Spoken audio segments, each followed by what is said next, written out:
Hello everyone, today I'm going to show you how to use Twitter for networking and building professional connections like a pro. I just opened my Twitter account and how to use Twitter for professional networking. So one is optimize your profile. The first step to network or Twitter is to optimize your profile. Follow and engage with the right people. Create and share valuable content. Join and start conversations. Use direct messages wisely.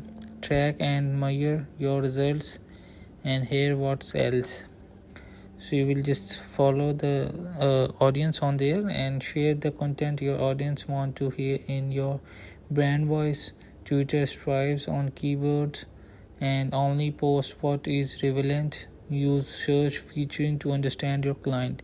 So hope this video helped you. Please don't forget to like and subscribe and get notified for more videos.